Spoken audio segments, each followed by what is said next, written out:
This is dead metal.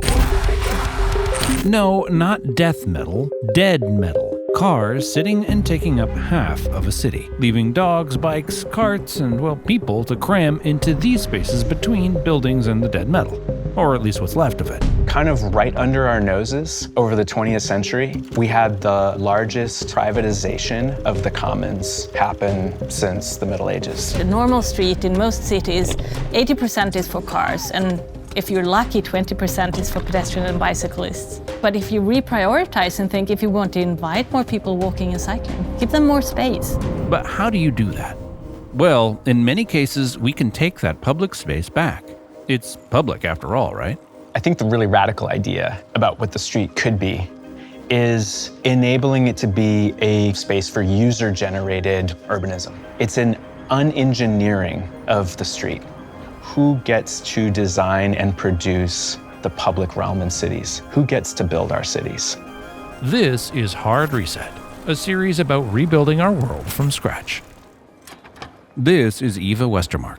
She's an architect, but she doesn't focus on buildings, but streets and courtyards, etc., what are called negative spaces. I would never call them negative spaces. That to me connotates that they're negative. Like, I understand the point, but it's like, don't use that.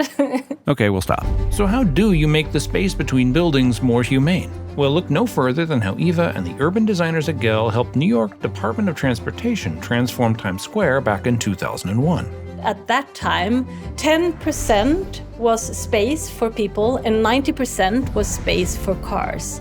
But when you looked at who used the space, we had like 90% of the users, they were pedestrians, and 10% was cars. How come people are accepting to be crowding on a tiny sidewalk in this iconic space, in this iconic city, which is supposed to be top-notch in so many ways? So they started by making everything temporary. It was actually just painting on the ground, stopping traffic temporarily, giving back space for pedestrians, painting bicycle lanes, putting out movable chairs and umbrellas and planters, etc. And all the spaces were temporary and they could, within 48 hours, be removed.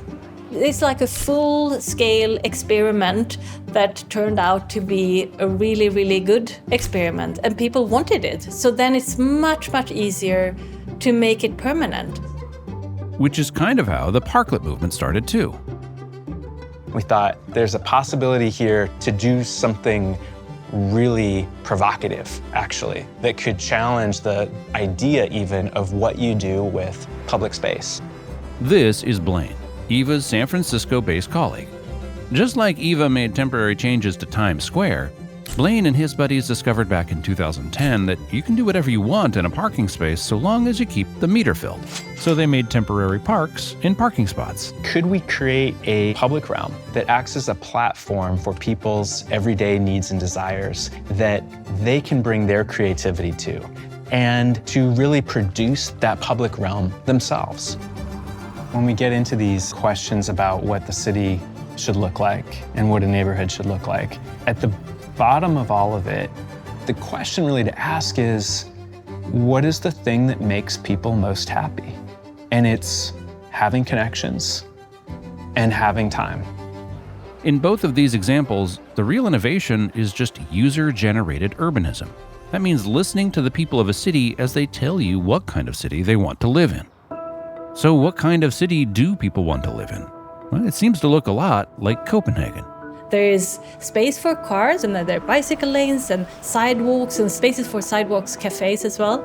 Here the street turns into more of a shared space. It's simple and it's cheap to really prioritize people in a street design. Why are the spaces in between buildings important? That's the space where we meet. That's where everything comes together. The people of Copenhagen have worked to reshape the city around how they live. That sounds small, but the result is an elevated human experience, not an elevated car experience. I'm looking at you, Los Angeles. Anyway.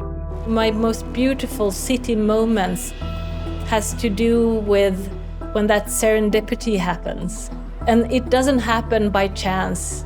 It happens because the space and the structure and the physical environment actually let it happen. I will never meet my friends unless I am in a space where people meet or pass or walk.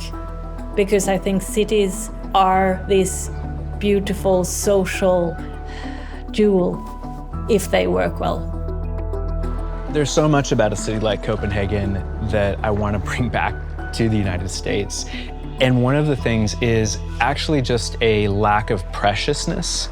They're treating infrastructure as a communications project. There's an attention to kind of the small details that make life easier for people. I mean, it's observed and then responded to. More than any particular design solution, I think it's that attitude I'd like to really import to the United States. We need to innovate in the government structures and the sort of litigious world that we live in to just make that easier. So picture a scenario where US citizens and government rethought public space. Expanded sidewalks, plowed over parking spots, and maybe even cut down on the amount of streets dedicated to cars. If you're thinking there's no way this could happen, well, thanks to COVID, you may be wrong. Actually, you are wrong. That happened. It didn't exactly go perfectly, but things definitely happened. So COVID suddenly meant that we couldn't spend time indoors. And most of the things that we used indoor spaces for suddenly were off limits. Sidewalk and curbside seating, parklets, AKA expanded outdoor dining areas. Now, hundreds, if not thousands, of parklets and shoplets have sprouted up across the country since this movement began over 10 years ago. Slow or carless streets became a thing. Parks have taken on a new life. The pandemic forced us to change how we use our public spaces, and this signals something about what may be the future of urban design in the US. This is one of the most exciting things about the whole idea of user-generated urbanism to me, which is the transformative power that it has for the people who participate in it. If you value expression, you value creativity, you value cultural change, let your public realm be a reflection of that. Come back next time for another episode of Hard Reset.